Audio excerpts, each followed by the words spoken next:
कर्तव्य पथ की जिम्मेवारी को लेते हुए मैं आपके बीच में हूं, लेकिन करुणा से भरा मन उन पीड़ित परिवारों के बीच में है।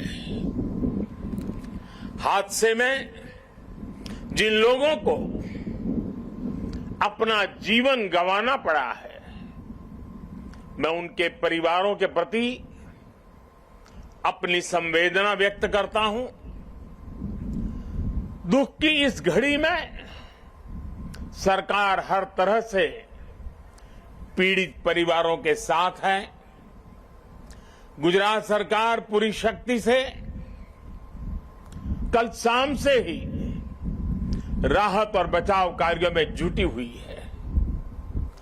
केंद्र सरकार की तरफ से भी राज्य सरकार को पूरी मदद दी जा रही है। बचाव कार्य में एनडीआरएफ की टीमों को लगाया गया है। सेना और वायुसेना भी राहत के काम में जुटी हुई है। जिन लोगों का अस्पताल में इलाज चल रहा है, वहां भी पूरी मुस्तैदी बरती जा रही है। लोगों की दिक्कतें कम से कम हो, इसे प्राथमिकता दी जा रही है। हादसे की खबर मिलने के बाद ही गुजरात के मुख्यमंत्री श्रीमान भूपेंद्र भाई रात को ही मोरबी पहुंच गए थे। कल से ही वो राहत और बचाव के कार्यों की कमान संभाले हुए हैं। राज्य सरकार की तरफ से इस हादसे की जांच के लिए एक कमेटी भी बना दी गई है। मैं देश के लोगों को आश्वस्त करता हूं कि राहत और बचाव के कार्यों में कोई कमी नहीं आने दी जाएगी। आज राष्ट्रीय एकता दिवस का ये अवसर भी हमें एकजुट होकर इस मुश्किल घड़ी का सामना करने, कर्तव्य पथ पर बने रहने की प्रेरणा दे रहा है। कठिन से कठिन परिस्थितियों में सरदार पटेल का धैर्य, उनकी तत्परता से सीख लेते हुए हम काम करते रहे, आगे भी करते रहे। साथियों, वर्ष 2022 में राष्ट्रीय एकता दिवस का बहुत विशेष अवसर के रूप में मैं इसे देख रहा हूं। ये वो वर्ष है जब हमने अपनी आजादी के 75 वर्ष पूरे किए हैं।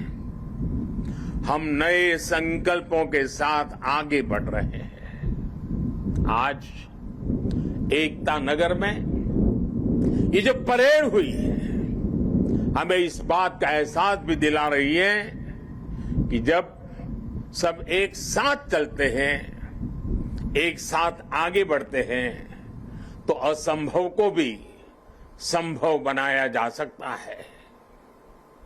आज यहां देश भर से आए हुए कुछ कलाकार सांस्कृतिक कार्यक्रम भी करने वाले थे।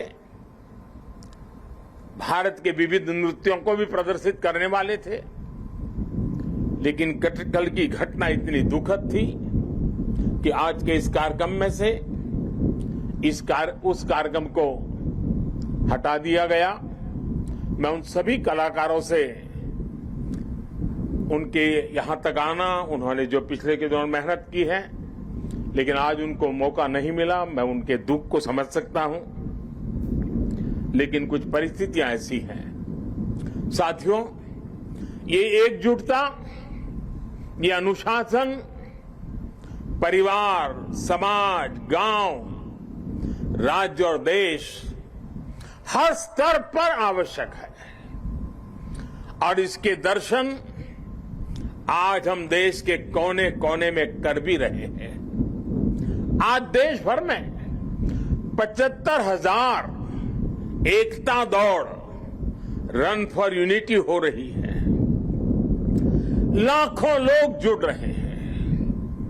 देश का जन जन लौह पुरुष सरदार वल्लभ भाई पटेल की संकल्प शक्ति से प्रेरणा ले रहा है। आज देश का जन जन अमृत काल के पंच प्राणों को जागृत करने के लिए, राष्ट्र की एकता और अखंडता के लिए संकल्प ले रहा है।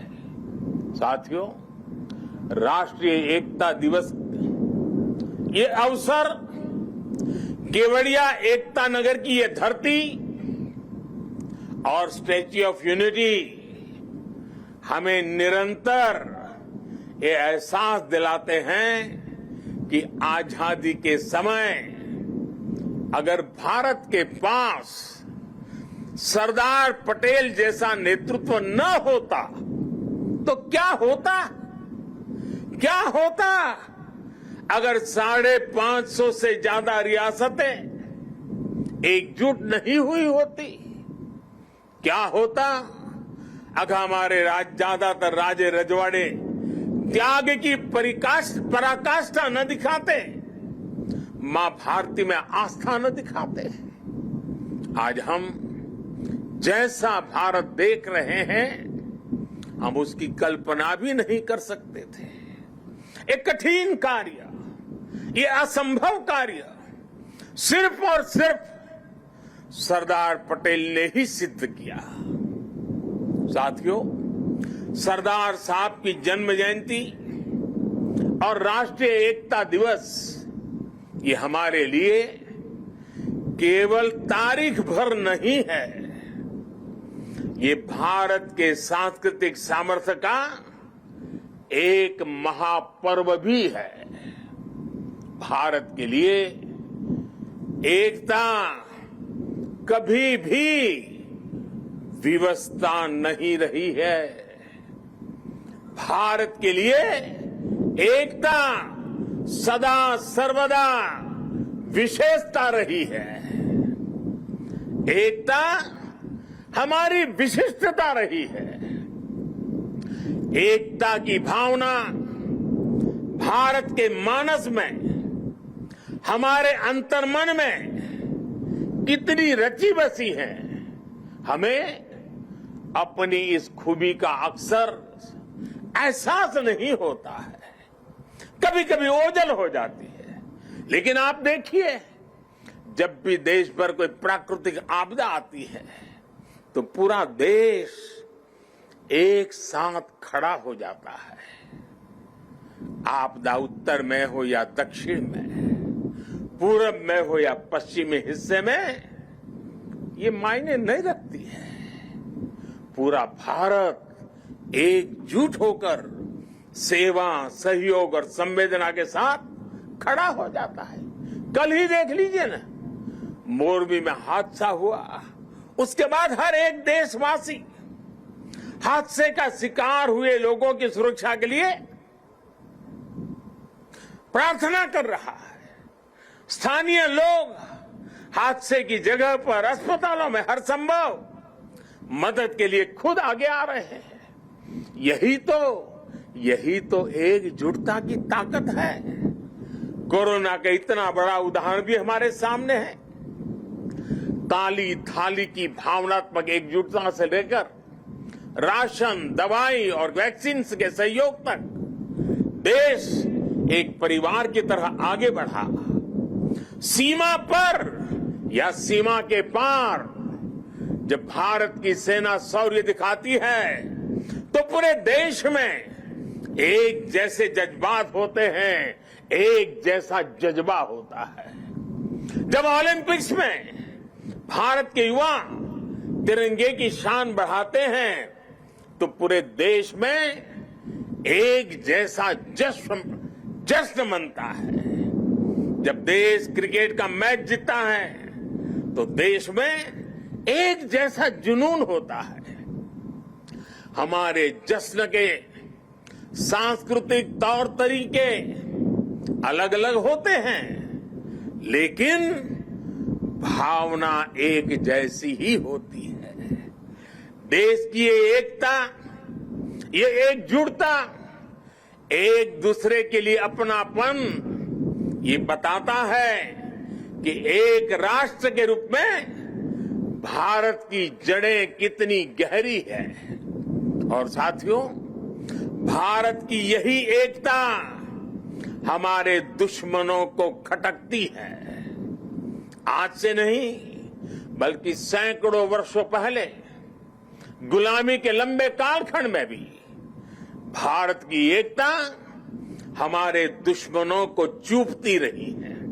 इसलिए गुलामी के सैकड़ों वर्षों में हमारे देश में जितने भी विदेशी आक्रांता आए, उन्होंने भारत में विभेद पैदा करने के लिए हर मुमकिन कोशिश की। उन्होंने भारत को बांटने के लिए, भारत को तोड़ने के लिए सब कुछ किया। हम फिर भी उसका मुकाबला कर सके क्योंकि एकता का अमृत हमारे भीतर जीवंत धारा के रूप में बह रहा था। लेकिन वो कालखंड लंबा था। जो जहर उस दौर में घोला गया, उसका नुकसान देश आज भी भुगत रहा है। इसलिए ही हमने बंटवारा भी देखा और भारत के दुश्मनों को उसका फायदा उठाते भी देखा। इसलिए हमें आज बहुत सावधान भी रहना है। अतीत की तरह ही भारत के उत्कर्ष और उत्थान से परेशान होने वाली ताकतें आज भी मौजूद है। वो आज भी हमें तोड़ने की, हमें बांटने की हर कोशिश करती है। हमें जातियों के नाम पर लड़ाने के लिए तरह तरह के नैरेटिव गढ़े जाते हैं। प्रांतों के नाम पर हमें बांटने की कोशिश होती है। कभी एक भारतीय भाषा को दूसरी भारतीय भाषा का दुश्मन बनाने के लिए कैंपेन चलाए जाते हैं। इतिहास को भी इस तरह पेश किया जाता है ताकि देश के लोग जुड़े नहीं बल्कि एक दूसरे से दूर हो। और भाइयों बहनों, इसे एक और बात हमारे लिए ध्यान रखनी आवश्यक है।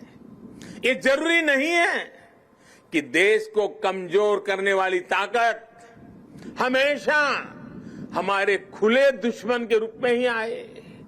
कई बार ये ताकत गुलामी की मानसिकता के रूप में हमारे भीतर घर कर जाती है। कई बार ये ताकत हमारे व्यक्तिगत स्वार्थों के जरिए सेंधमारी करती है। कई बार ये तुष्टीकरण के रूप में, कभी परिवारवाद के रूप में, कभी लालच और भ्रष्टाचार के रूप में दरवाजे तक दस्तक दे देती हैं, जो देश को बांटती और कमजोर करती है। लेकिन हमें उन्हें जवाब देना होगा। हमें जवाब देना होगा भारत मां के संतान के रूप में। हमें जवाब देना होगा एक हिंदुस्तानी के रूप में। हमें एकजुट रहना होगा, एक साथ रहना होगा। विभेद के जहर का जवाब हमें एकता के इसी अमृत से देना है। यही नए भारत की ताकत है। साथियों, आज राष्ट्रीय एकता दिवस पर मैं सरदार साहब द्वारा हमें सौंपे दायित्व को फिर दोहराना चाहता हूं। उन्होंने हमें ये जिम्मेदारी भी दी थी कि हम देश की एकता को मजबूत करें, एक राष्ट्र के तौर पर देश को मजबूत करें। ये एकता तब मजबूत होगी जब हर नागरिक एक जैसे कर्तव्य बोध से ये जिम्मेदारी संभालेगा। आज देश इसी कर्तव्य बोध से सबका साथ, सबका विकास, सबका विश्वास और सबका प्रयास इस मंत्र को लेकर विकास के मार्ग पर आगे बढ़ रहा है। आज देश में हर कोने में हर गांव में, हर वर्ग के लिए और हर व्यक्ति के लिए बिना भेदभाव के एक जैसी नीतियां पहुंच रही है। आज अगर गुजरात के सूरत में सामान्य मानवी को मुफ्त वैक्सीन लग रही है, तो अरुणाचल के सियांग में भी उतनी ही आसानी से मुफ्त वैक्सीन उपलब्ध है। आज अगर एम्स गोरखपुर में है, तो बिलासपुर, दरभंगा, गुवाहाटी और राजकोट समेत देश के दूसरे शहरों में भी है। आज एक और तमिलनाडु में डिफेंस कॉरिडोर बन रहा है, तो उत्तर प्रदेश में भी डिफेंस कॉरिडोर का काम तेजी से आगे बढ़ रहा है। आज नॉर्थ ईस्ट की किसी रसोई में खाना बन रहा हो या तमिलनाडु की किसी सम्मियल अरई में खाना बन रहा हो, भाषा भले अलग हो, भोजन भले अलग हो, लेकिन माताओं बहनों को धुएं से मुक्ति दिलाने वाला उज्ज्वला सिलेंडर हर जगह है। हमारी जो भी नीतियां हैं, सबकी नीयत एक ही है, आखिरी पायदान पर खड़े व्यक्ति तक पहुंचना, उसे विकास की मुख्य धारा से जोड़ना। साथियों, हमारे देश के करोड़ों लोगों ने दशकों तक अपनी मौलिक जरूरतों के लिए भी लंबा इंतजार किया है। बुनियादी सुविधाओं के बीच की खाई जितनी कम होगी, उतनी ही एकता भी मजबूत होगी। इसलिए आज देश में सैचुरेशन के सिद्धांत पर काम हो रहा है। लक्ष्य ये कि हर योजना का लाभ हर लाभार्थी तक पहुंचे। इसलिए आज housing for all, digital connectivity for all, clean cooking for all, electricity for all, ऐसे अनेक अभियान चलाए जा रहे हैं। आज 100% नागरिकों तक पहुंचने का ये मिशन केवल एक जैसी सुविधाओं का ही मिशन नहीं है। ये मिशन एकजुट लक्ष्य, एकजुट विकास और एकजुट प्रयास का भी मिशन है। आज जीवन की मौलिक जरूरतों के लिए 100% कवरेज देश और संविधान में सामान्य मानवी के विश्वास